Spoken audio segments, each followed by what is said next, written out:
All right, well, we're going to get ready to move towards our breakout sessions. Amanda, I wanted to add one thing Dr. Coburn mentioned. He was too modest, but Dr. Coburn joined with Representative Tom Newell and Senator Treat in 2013. They proposed a simple bill that required three things. One, it required that all federal funds transparently be posted on the state's website so anyone could easily access it. Two, that state agencies would be required to tell Oklahomans what strings were attached regarding those funds. And then three, they had to tell what happened to other issues in Oklahoma as a result of those funds. What freedoms did we lose? The governor vetoed that bill in 2013. The governor's policy director is on record as telling Senator Treat and Tom Newell, if we pass that bill and the public knows some of the strings attached with this money, they would refuse to allow lawmakers to accept the funds.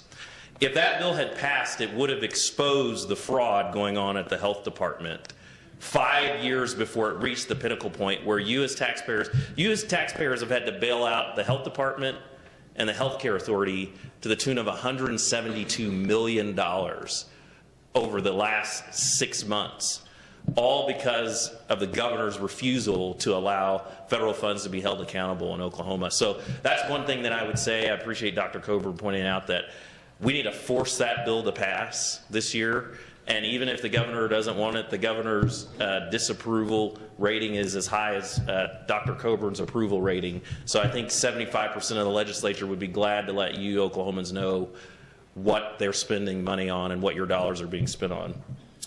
John, with that, I think, are we ready to dismiss and head out? Or to I wondered if you would be willing to take a couple of questions from the crowd, and I will kick it off because I have two questions for you. One statement to make and then one question. Will all of those, to Dr. Coburn's point, I think you said it was 225 lobbyists who were lobbying.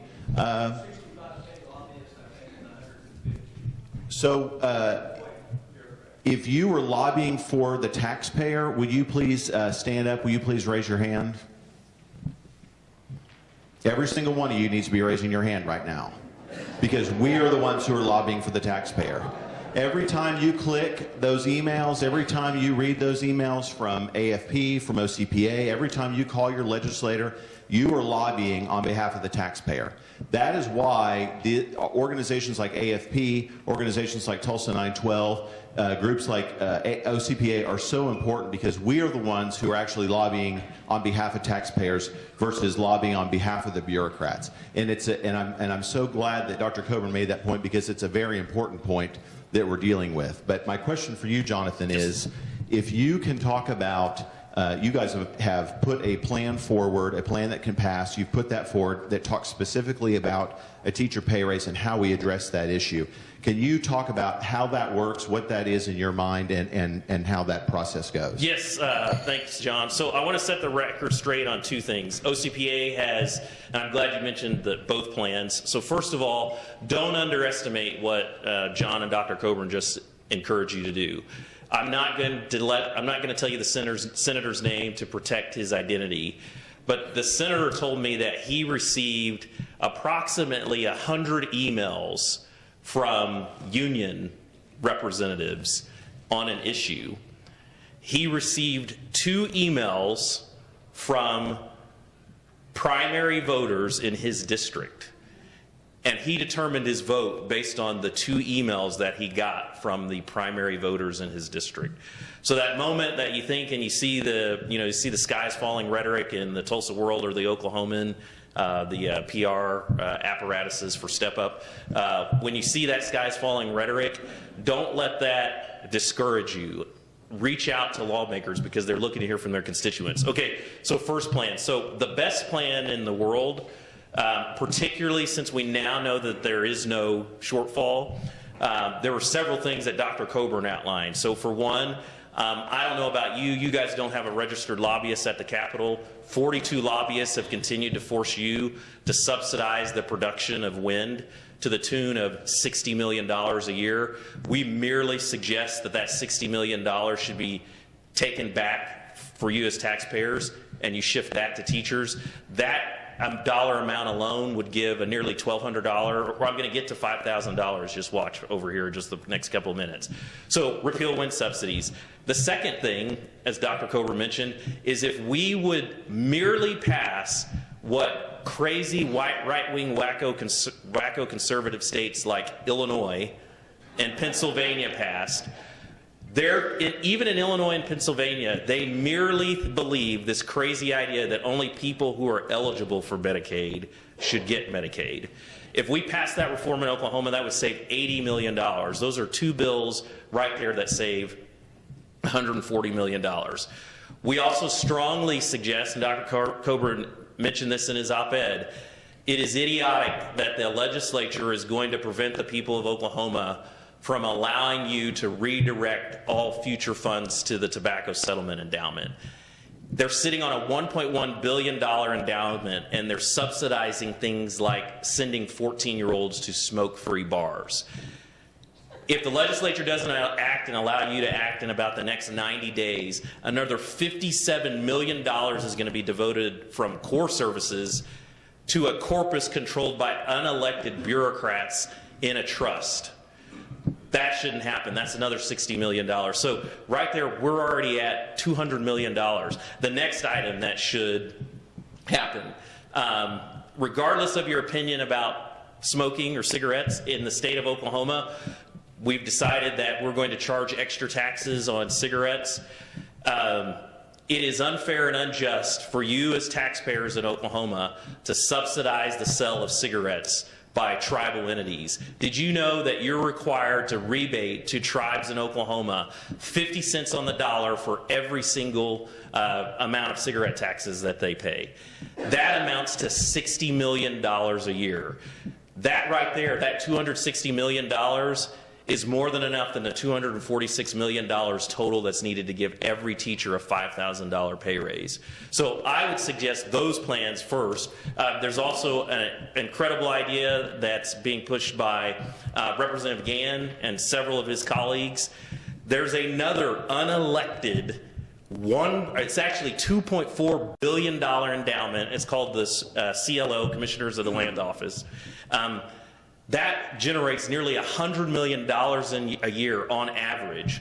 That is going to places like higher ed, where they prevent a creationist worldview from being presented to students. It's going to places like higher ed, where higher ed, when you compare the level of their administration and their administrative positions to the private sector economy, when you do that comparison across the United States of America, Oklahoma leads the national average for higher education administration as it relates to the economy by 70%.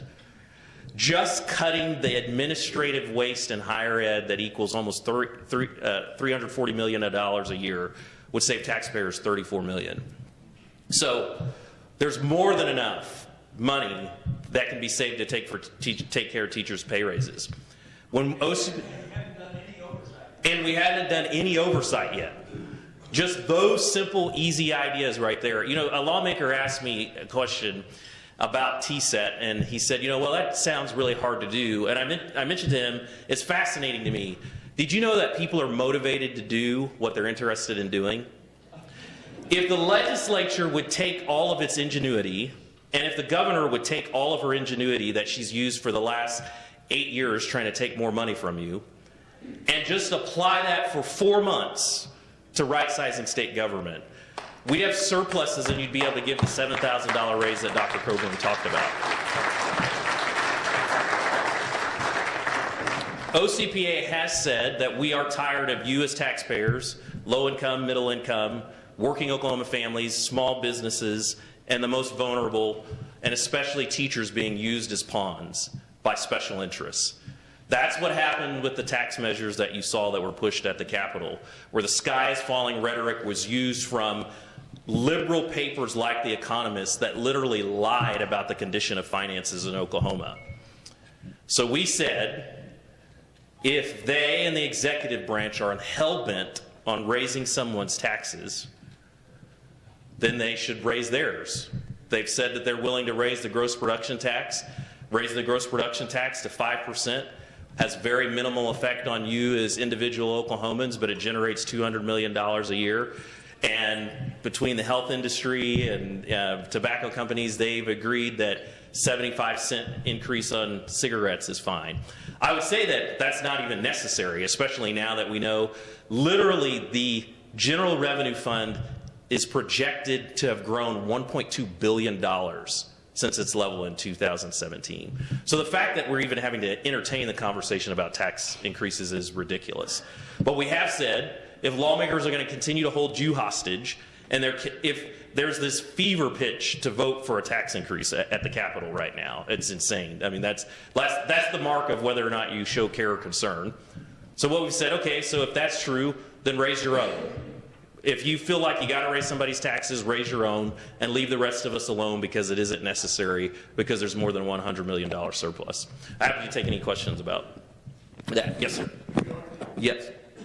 I got to admit, I'm a little concerned about what I hear about what I consider almost the fetish, okay, the fetish with regard to teacher pay.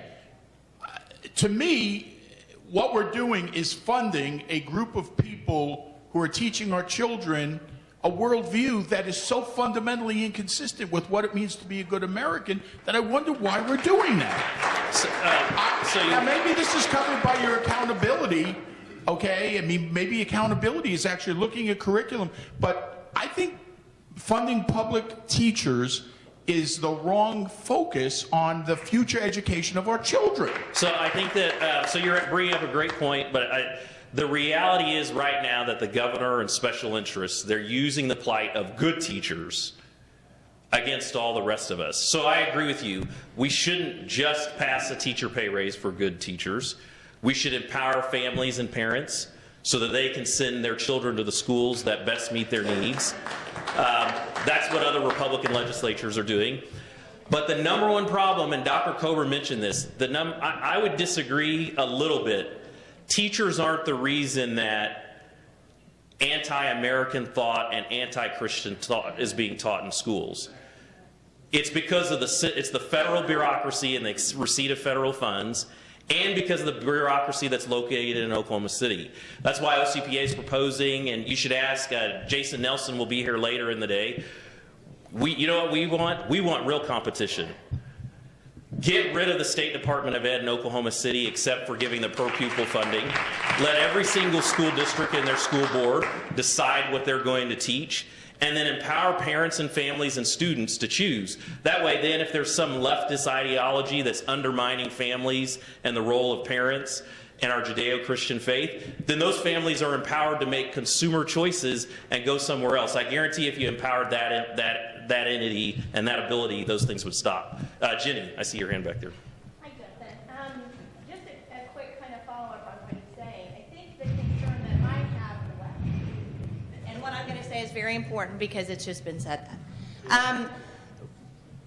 What I think my concern is we're messaging that teachers should be getting this raise when I agree with you. I mean, we should be empowering local districts, but I think there's got to be a way to re-message that. For example, as a teacher, and when I was a teacher, and I know of teachers who are very frustrated that if there's a $5,000 raise, the teacher next door who isn't doing anything but putting their feet up on a desk and handing out worksheets is going to get the same raise that I get when I'm there at 6 o'clock in the morning and leave at 7 o'clock in the evening. And that's not, I mean, you're even talking about doing something that isn't fair even across the board. So it seems to me that if we were going to say something about teacher raises, isn't it better to put the onus on the superintendent to provide the raise instead of the taxpayers to provide the raise? Because we're already providing the money for public schools. What happens is that the superintendents aren't allowing those raises to get to teachers in the way that they should be doing it because they're not curating their budgets properly. So if we would somehow make message that it's the superintendents that have the job, that we give them the money, that the money goes out to the districts, the superintendents are the ones that need to make sure that the appropriate raises are being given to teachers in the building who deserve the raises. You know, Jenny, and you guys know me, I'm always going to be honest with you. Jenny, you're exactly right, but the current leadership at the Capitol is intentionally using the plight of teachers as a wedge. There's not enough time you're right. So here's what I would say. I'm taking my OCPA hat off. That litmus test is the litmus test that you should apply for anybody running for governor. It's time for them to set that tone exactly as you said. There's not enough time to do that in the next 4 months. That's why we've said conservatives are just going to have to, take a loss a little bit, and we're going to have to. You're exactly right. An across-the-board pay raise of $5,000 is not right. As OCPA board members Andrew Oster, Frank Keating, and Mike O'Neill pointed out in the Oklahoman, if school districts had held their non-teaching administrative growth at the same rate as it was in 1992, every single teacher could have been paid a pay raise of $8,800 per teacher. And then you could have done a $5,000 pay raise. The average Oklahoman thinks that teachers need a raise of they've earned a raise of around $10,000. So, Jenny, I do think you're right, but I think right now, who's currently in office, and they're not going to leave until January 14th, the governor has literally said that she will act like Chuck Schumer as it relates to state government. And she's willing to shut down state government unless a teacher pay raise is passed. And so we think that that's unacceptable. That's why we want teachers to stop being used as pawns. Dr. Coburn has been calling for, and everyone in this room has been calling for oversight. I know that Representative McEachin, Senator Dom, and others in this room can tell you they can't do oversight because the governor has turned the bureaucracy on the legislature and has done it since 2011. So until we solve some of the misconceptions and the fervor about teacher pay raises, we're going to continue to see malaise at the Capitol and lack of focus on what's important. We'll take one last question, and then I think we got to get headed. But I guess we've got about 15 more. We got about 10 more minutes, John. Yes, sir. Jonathan, what I would like to know is the lie of we're number 48. There are 5 states claiming to be number 48 in education and teacher pay. I'm kind of sick of hearing it, and I need to know whether we're 50th or number 1, because no one is willing to talk about that. The people in West Virginia past week have been out on strike for 2 days. Now, they're saying that they're 48th, but every newspaper in Oklahoma says Oklahoma's 48th. Who's 48th? Well, so you ask a great question. There's a great policy expert, center-right policy expert, Jay Green. You should check out his blog. He talks about empowering local areas for students and families. He said that he's done research, and at any given year, 8 states claim to be dead last in either education funding or teacher pay raise. So I don't know how 8 states can be dead last. But it depends on what you're measuring, whether or not you're dead last. When you include real important economic factors like cost of living, Oklahoma moves up significantly in those scales. When you include cost of living and the required amount of hours that work, every state has a different requirement on how many hours are required a day in a teacher contract in general. In general, Oklahoma tends to have, on average, about an hour less in the workday that's required of a teacher to earn what's in your contract. And so when you control for things like that, but Jenny's right. There are some pretty incredible teachers who should be paid much more. Dr. Coburn's right. We need to get to the point where math teachers at Jinx are paid more than the coach that's about to go into the Hall of Fame. And it is time. There is a bill in the legislature that is going to force local districts to put their money where their mouth is. Right now, local districts use as an excuse a constitutional provision that requires property tax dollars to go to 3 buckets. So what they do is they increase the millage to the cap on operations, and they spend it on whatever. Then they go back and forth to the voters on both the technology bucket and the building bucket. My district did this to me. Went to the legislature in 2016, cried poor. Goes back to voters in August, right before school starts, when the only people that were going to show up were union employees. asked local voters in Deer Creek to approve $175 million in new bonds. The debt service on that is about $20 million a year. My question is, as a voter, why didn't I get a chance to allocate those dollars towards teachers instead of a better football field? One simple provision that can be proposed that lawmakers are looking at, I believe Senator Burkeen has filed it, would be to take the handcuffs off school districts and to say, whatever your total dollar amount is that you get in property tax dollars, go forth and do good. But it's on you, local school official, to allocate those dollars right. Stop coming to the legislature. There's another thing Dr. Coburn pointed out, and Jenny's pointed this out. The teacher salary schedule is a minimum. That's it. It's time for superintendents to stop playing games. Many districts tell teachers that they can't pay them more because of the state's minimum salary schedule. It literally would be like you as a small business owner saying, I can't pay you any more than the federal minimum wage, which whatever it is, it's $8.25 an hour or whatever it is. And so, $7.25. Any other questions? Yeah, Senator Don. Jonathan, you and obviously with John and AFP being at the Capitol, you guys do so much good, and today you've talked about a lot of proposals that are out there that we can fix. But for those that aren't aware of OCPA and what you all do, I don't want them just to think that you are just offering proposals. Can you touch on some of the accomplishments that OCPA has done at the state capitol, things that have been passed over the last decades? Yeah. Just so everybody knows that you are actually having positive impact. Yeah, no, thank you, Senator Don. Yeah, I mean, there's this funny thing. So the business interest group that decided that they wanted to raise your taxes by nearly $800 million when there was a $100 million surplus has commonly said that all OCPA does is say no.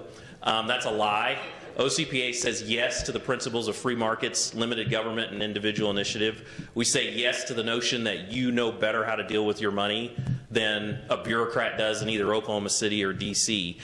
Because of the work of OCPA, AFP, and others, Tulsa 912 Project, we all worked to push across the finish line pension reforms in 2015 that the legislature passed and the governor signed. That one reform alone is going to save Oklahoma taxpayers over $3 billion over the next 30 years. It merely said for all new state employees, let's move them to the same kind of retirement plan that you as a taxpayer have. Let's stop passing the buck. You know, one of the things, and Dr. Coburn pointed this out in his op-ed, the number one thing challenging the legislature and center-right lawmakers is that they came to the Capitol and they didn't realize that it was their job to transform a populist, big-spending, good old boy, Gene-styled bureaucracy that had been in place for 100 years. That was their number one job, and that needs to happen. Another thing that's happened is pulling some of the lack of benefits going to workers in the workers' compensation system. For years, trial lawyers had Oklahoma's workers' compensation system situated in such a way that the administrative side, the lawyers actually got more than what the patient or the injured worker did. Because of the work of OCPA and others, we're now in a place in Oklahoma where workers' compensation costs have been saved over $300 million, where workers are actually getting the therapy that they need and getting back to work, which we know from research when people get back to work, they're much healthier and they feel much better and their mental health is much better. There's also several reforms that have been passed. You know, it's fascinating. There's this myth that tax cuts have been lowered. Several lawmakers in this room voted for tax cuts gradually from 2004 to 2010. I've had to laugh at the current governor getting credit for personal income tax cuts by the previous governor. There's only been one personal income tax cut passed by those that were elected to office in 2011. One. It was 0.25%. So the notion that the economy was down because of tax cuts that were passed is just not the case. The vast majority of income tax cuts actually happened under a Democrat. So it's proof that bipartisanship does actually work. There's a number of other things that OCPA has proposed. One of the things that OCPA did is we stood in the line in the gap when 13 superintendents sued special needs students to prevent them from getting the Lindsay Nicole Henry Scholarship, to intimidate those parents and those kids to back away from taking what the schools actually had the ability to do. OCPA represented those people in court. OCPA also has successfully defeated Governor Walters and Ed Shadid from Oklahoma City. It's proof that all bad ideas originate in Oklahoma City, apparently. Tried to pass an Oklahoma City income tax. We knew that if they got one passed in Oklahoma City, that Tulsa was going to be next in every largest region. Myself, Dave Bond, and Trent England, we as petitioners across this, we both just happened to live in 3 different places in the city. We put our names down and we filed a lawsuit. That lawsuit was successful and that income tax was stopped. So we're saying yes to the principles that benefit people who don't have enough money to employ a lobbyist to shake down more from you as taxpayers for their own interests.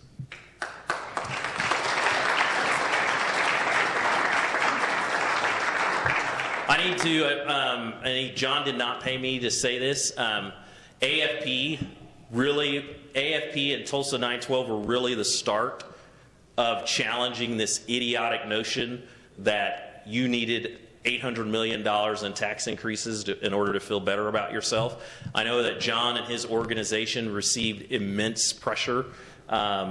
I wear a bulletproof vest as I drive across the turnpike now, or when I walk into the Capitol.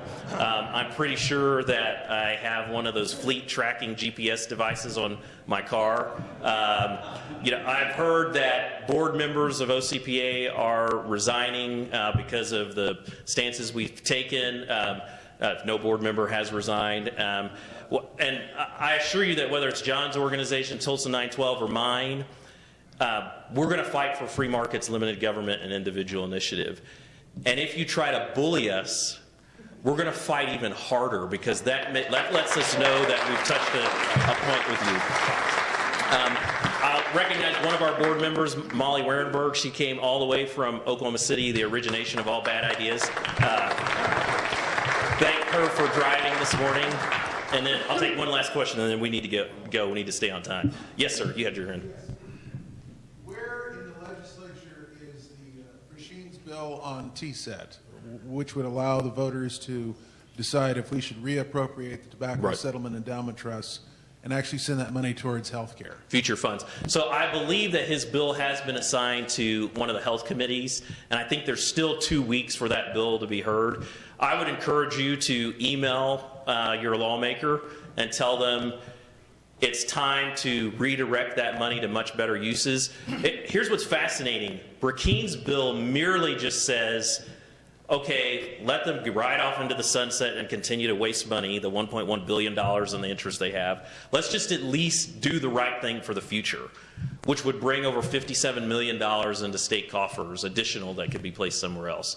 I saw your question was quick, and then that last one. Yes, sir. The Tulsa Chamber of Commerce was in favor of the Step Up program? Yes, sir. What was it? Yeah, the Tulsa Chamber of Commerce was in favor of the Step Up plan, and I would assume that's a pretty conservative group of people. So, it's interesting. I love your speeches, Jonathan, and Dr. Coburn's as well. But I devoted an entire Saturday to this because I'm looking for sources. I'm looking for the data that will allow me to understand things like what people here seem to know about that I don't know. Like, who do I trust? I trust the numbers. The numbers should speak for themselves. And so I'm hoping that when we leave here today, we'll all have those numbers. So I would say, I'm glad you brought that up, and I want to leave you with something. That was the perfect question. You teed it up perfectly for the I want rest to leave of you the with day. 2 things. A lawmaker who has voted for all the tax increases, and I know Dr. Coburn would attest to this. He came to me, and so I'm going to settle this for once and for all. I've been working with the failed Oklahoma bureaucracy since 1997. I started out trying to teach character development classes in Oklahoma City public schools. That's what let me know that students needed to be powered, and parents, and not bureaucrats. But here's the thing. Government is so large right now, it's a trap of the left that you've got to have all the data to make your decision. Here's the reality. Whether it's D.C. or Oklahoma City, comes down to two worldviews. You either tend to believe that government needs more money to do more good, or you tend to believe that government should live within its means and that people that pay taxes better know how to allocate those dollars. If you're waiting to get every single data point, your opposition will be running over you. So we're going to provide some data points, but one of the things we're telling lawmakers is your instinct should be, if this expands government, I'm voting no. If this limits government, then I'm going to vote yes. Just as Jenny White mentioned, right now the data point that they're using about the 48th, there are some ways that you can gerrymander the numbers to show that Oklahoma is dead last in teacher pay. Our response would be, so what? That doesn't mean that you need to increase taxes to increase teacher pay. And so that's what I counsel everyone to not leave here thinking that you'll only be able to use data to arrive at the standpoint. You have to have a philosophy and you have to have an ideology. And you either tend to believe government needs more of other people's money to do good, or you tend to believe that government should live within its means and that taxpayers do better with allocating their funds than bureaucrats. And that's how you got to approach the Capitol, or otherwise it'll run over you. With that, I'm going to turn over to John to get us going to our next session.